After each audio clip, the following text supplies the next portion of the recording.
本日は大富豪インド人のビデオネア思考、富と幸福を約束するジュガール、こちらの本をご紹介していきたいと思います。ソニー元社長の出井さんやカレーハウス国一番屋の現在は会長浜島さんも推薦、様々なテレビ番組にも出演したことがあるサチン・チョードリー氏が著者ですね。果たしてジュガールというのはどういう言葉なのか、それがビジネスにどう生かされるのかということが本書を読めばわかるようになっています。多くの日本人に刺さりやすい、日本人の欠点を補ってくれるような内容が詰め込まれているのかなと感じました。私自身結構基本的には内向的な面とか対人関係とかでもそんなに得意意識っていうのはない人間なので、本書の内容は非常に刺さるものがありましたね。結局こういう人が成功するのかっていうことを感じて、一歩踏み出す勇気をもらえるようなそんな一冊だったんじゃないかなと思います。今日の動画ではそのジュガールについて基本的な概念をご紹介していきますので、ぜひ最後までご覧になっていってください。私の紹介ですが、2児の父親でサラリーマン投資家です。投資に関する書籍なんかも出版させていただいております。またこちらのチャンネルでは動画をジャンル分けしておりますので、自分に合った動画やマネー本なんかを探してみてください。早速本題に行っちゃうんですけれども、まずはこちらジュガールという言葉の概念図ですね。このジュガールという言葉がインド人の富豪たちにとっては当たり前で、これを使って大成功したんだよというふうに言われているのですが、これを正確に日本語訳できるような言葉っていうのがないんですよね。日本語にもありますよね。正確に翻訳できない日本特有のフレーズとかって結構あります。例えばよろしくとか、いろんな意味が込められていますよね。ちょっと調べたところによると木漏れ日とかも翻訳が難しいそうです。言葉があることによってその事象とかっていうのは認識できるようになるので、日本人はそういう趣深さとか儚いような感覚とか、そういう感覚は強いのであろうと思われる一方で、ジュガールという概念は持ってないんですよね。このジュガールという言葉もやはりいろいろな意味を持っているそうです。一つは少ない力で多くのものを得る。二つ目は自分の枠を超えた発想で考えて行動する。三つ目は柔らか頭で考えてピンチをチャンスに変える。四つ目はシンプルに考える。特に重要なのがこの4つなのですが、そもそもその土台となっている考えとして、決して諦めないという考え、自分を抑えつけないということ、セルフエフィカシーを大事に育てるということ、この3つを合わせた合計7つっていうのがジュガールにおける特に重要な概念と言われております。それでは一つ一つの事例を見ていってみましょう。まず一つ目は少ない力で多くの利益を得るということ。例えばこんなケースを想像してみてください。仕事の商談があって急いでその場所まで行かなければいけない。ところがまさかのガソリンが切れてしまった。もう時間がないという状況が迫っていた時、皆さんならどうしますか？例えば商談をリスケして別日に設定してもらうのか、それとも今から JAF を呼んで助けてもらうのか。リスケもできないことはないのかもしれませんが、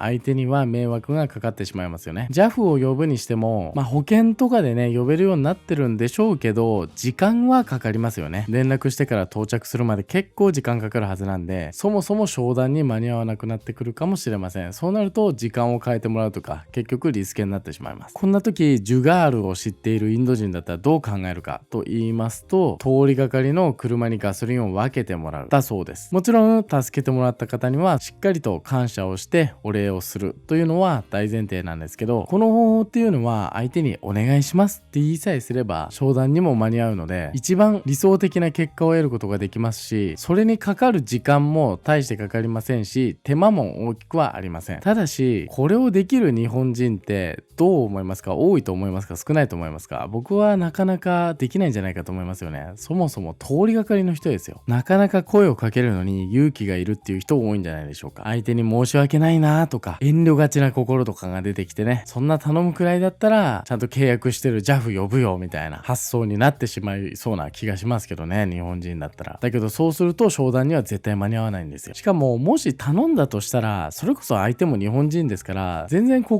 く優しくしてくれる人って多いと思うんですよね。でも遠慮してしまうっていう人多いんじゃないでしょうか。これがまず1個目の考え方の違いでした。2つ目は自分の枠を超えた発想で考え行動するということです。日本人はよく言えば真面目なんですけれども、枠を出れなかったり何か制限をされているような動きづらさを感じていたり、ルールに縛られていると感じている人は多いのではないでしょうか。本書ではそういった枠組みの中で考えるのではなく、どこか子供っぽく感じるくらいシンプルな発想を起点にした考え方の方が結局いいアイデアにつながりやすいんだと言います。あんな風になったらいいよね、こんなものがあればいいよねっていう本当に子供みたいなシンプルな発想、某秘密道具を出してくれる多くのヒット商品っていうのはシンプルな発想に基づいていると言われます。例えば歩きながら音楽が聴けたらいいな、当時ウォークマンによって歩きながら音楽が聴けるようになりました。それをさらに1000曲をポケットにって最初言われてましたけど、もう大量の曲をねデータベースごと持ち歩けたらいいなっていう風にさらに発展していったものが iPod。 懐かしいですね iPod。 なんかこれってものすごく当たり前すぎることを言ってるように感じるかもしれませんが、僕はめちゃめちゃ大事だと思っていて、やっぱり日本人のプレゼンとか聞いてる時に、で結局何を伝えたいのこの商品はとか、で結局何がすごいのこの商品はみたいなことってよくあるんですよ。硬い言い方をすると顧客価値っていうのをシンプルな言葉でまとめられることってすごく大事なんですよ。ビジネスにおいてはそこが曖昧だったり分かりやすい言葉でまとめられないようなものって結局中途半端な商品になってたりします。どうしても頭でっかちな説明ばっかりになったりするんですよね。そうならないように、それこそ小学生にも分かるようなシンプルな言葉でこれはどうすごいのか、何がいいのか、そんな発想を持てるようになるということが重要なんだと思います。3つ目は柔らか頭で考えてピンチをチャンスにするということ。柔軟な発想というのもなかなか日本人は苦手なイメージってありますよね。こうステレオタイプに考えがちというか、それがなんでかって考えた時に、本書で重要なキーワードが一つあったんですけど、間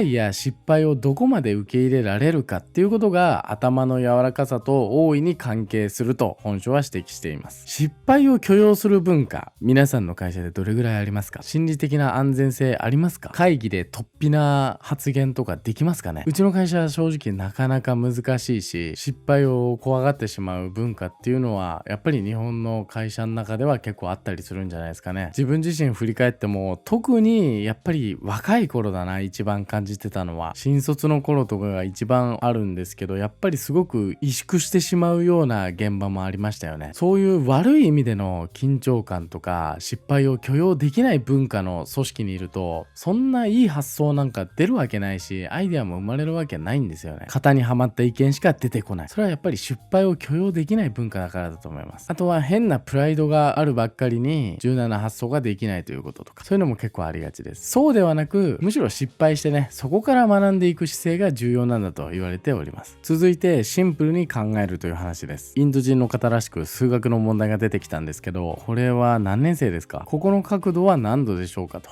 いう問題が出た時に、当然分度器はなくてこの状態のままだとなかなかわからないんですけれども、こうですね、たった1本の補助線を引くだけ、平行な線を引いてあげれば、これ錯覚って言うんでしたっけ？なんかありましたよね。同位角、錯覚とかそんなんあったなっていう感じですけど、たった1本の補助線を引くだけで公式に当てはめれば解決できるようになる、すごく簡単な問題に変わると。この補助線っていうのはすごくシンプルなただの1本の線なんですけど、それがあるかないかで大違いなわけですね。この問題を証明するためのキーとして、どんな困難な問題にもこの問題でいう補助線のようなシンプルなキーポイントがあると。一番最初に見てきた小さな努力で大きな結果を得るっていうのと非常に近い部分がありますけど、いっぱい頑張って大きな結果を出すことも悪くはないんですけど、小さな努力でポイントを抑えて同じように大きな結果を出せる方がその方がいいじゃないかと。で、そこに必要なのはほんのちょっと頭をひねるということなんではないでしょうか。次のお話は決して諦めないということです。こちらはインドの財閥リライアンスインダストリーズの創始者コ・ディルバイ・アンバニ氏ですけれども、かなり有名なビジネス界で成功を収めた方なんですが、この方のエピソードとして、当時インドでは珍しかったテキスタイルビジネスの最新機器を海外からインドに持ち込もうと思った時に、関税があまりにも高すぎて輸入できないという問題に直面したそうです。こんな時あなただったらどうしますか？もう輸入は諦めますか？普通だったらもう諦めめてね、今の状態で採算が合わないんだったらルールが変わって外部環境が変わるのを待つとか、それでも採算が合うような内部の財務状態が良くなるとか、どちらにせよ今は難しいなって考えてしまう人が多いのかもしれませんが、この方は違いました。どうしても今輸入したい、諦めたくない、そこで考えたのが、もうこの機械なんでね、一旦分解してしまえばもうその関税の高い機器にはならないので、部品にしてしまうことでこの関税を逃れたと言います。当然手間はかかります。だけどそうまでして輸入したかった、諦めたくなかったっていう強い気持ちがそこまでの行動を起こさせたんですね。どうでしょう、やっぱりこういったねルールに対して、もちろんこれは破ってるわけではない、うまく法の目をかいくぐったというか、ほんのちょっと頭をひねったんですよね。考えることを諦めないこと、そんな姿勢が伺えますよね。はい、次が自分を押さえつけないというのが6つ目です。この本の著者はインド人ながら日本が大好きで、しかも日本のカレーが大好きなんだそうです。カレーハウスココイチ番屋のカレーを食べた時に、これはうまいと、インドでも絶対売れるに違いないと確信した時には、なんともう速攻で次の行動に移っていて、ココイチの社長にいきなり電話をかけたそうです。普通の日本人はやらないですよね。なんで普通の日本人はやらないのか、相手が迷惑がらないだろうか、いやこんな常識外れなんじゃないか、当然そう思いますよね。まして社長さんなんて忙しいんだから、いきなり電話するなんて失礼だ、そう思うのが当たり前の日本人の感覚ですけど、この方は違うと、いきなり電話をかけ、そしてアポを取り付けてもう商談をまとめたんだそうです。で実際迷惑がられたかっていうと、そうではなく、むしろ面白そうなやつが飛び込んできたなとか、割とそういった感じらしいです。そうなんですよね。僕らもいろいろ気遣いのね心で、これやったら申し訳ないな、ダメなんじゃないか、迷惑なんじゃないか思うけど、大体杞憂だったりすることって多々ありますよね。過剰に心配してしまう人とかも多いと思います。著者曰く、外国人から見た日本人の長所と短所なんですけど、長所としてはやはりきめ細やかなね、接客とかもやっぱり日本のサービスっていうのはレベルが高いと言われるし、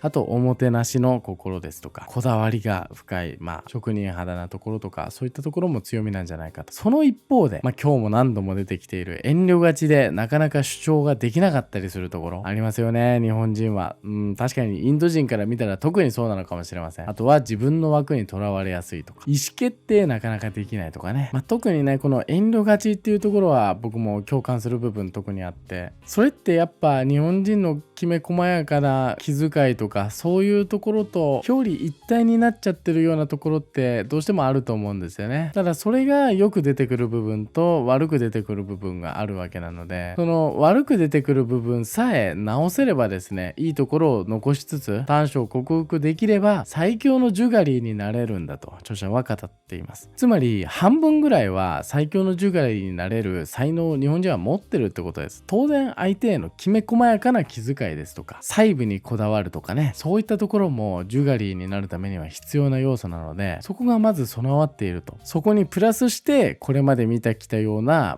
主張がなかなかできないとか、枠にとらわれるとか、意思決定できないとか、そういった短所さえ克服できれば最強のジュガリーになれるということですね。最後はセルフエフィカシーを大事に育てるという話です。ここまで読んできて、そんなにね行動したからってうまくいくわけないよと思われる方もいらっしゃるかもしれませんが、やはり実際にね勇気を持って行動することでちょっとずつ成功体験が多くなってくると言われます。そうするとそれに比例してですね、双葉が芽生えてどんどん成長していくように、自分ならできるんだという感覚が少しずつ育っていくことによって、その人自身の潜在意識がどんどん引き出されるというふうに言われてます。この感覚があるかないかの違いで、自分の可能性の扉が開くかどうかっていうのは大きく左右されると言われていて、こういった感覚を持てている人に限っていい人が集まってきたり、いい仕事も集まってきたりすると言われます。このあたりはね、よくある引き寄せの法則みたいな、そういった印象も感じましたね。そういった内面の考えが表にもにじみ出てくるので、自分の考え方一つで周りの反応も変わってくるんだよっていう、そのセリフエフィカシーを大切に育てていくということが大事だと言われています。以上がジュガールの基本的な概念図を一つ一つ詳細に見ていきました。確かに日本人としての良さ、おもてなしとかね、きめ細やかな気配りとか、そういった心も残しつつ、このジュガールの要素が加われば、本当に人間的にもビジネス的にも素晴らしい人間になっていけるんじゃないかなと感じますね。で、本書のね、全然これ序盤の話であって、大きく4つのステージでジュガリーへの道っていうのがあるんですけど、これはもう第1ステージの話で、第2ステージの話では3つのビジネスに生かすための必修科目っていうのがあって、それがこの3つですね。販売力をつけて顧客を自分のファンにする。こういった理論を話される方で、販売力、営業力とも捉えられますけど、そういった能力がない人がいないですね。みんな紛れもなく営業力あります。著者もその一人だと感じていて、やっぱり対人コミュニケーションに非常に長けてるんですよね。でもそれっていうのは才能でできるわけではなくて、本書を見ているとやっぱりその裏に隠された努力ですとか準備、経験もあると思います。そうしたコミュニケーション能力、また仲良くなるだけではなくて駆け引きとか交渉力。僕も人生の中でインドは3ヶ月ぐらいいたことがあるんですけど、もうそこら中に路面店というか店が並んでて、日常的に値段交渉とかがされてるんですよね。彼らインド人が人生の中で交渉している回数っていうのは我々日本人の比じゃないと思うんですよ。ただそんな彼らにできて日本人にできないわけがないので、例えば家電量販店とかでね、そういった交渉の経験を積むことだってできるわけですよ。でそこでもやっぱり日本人だと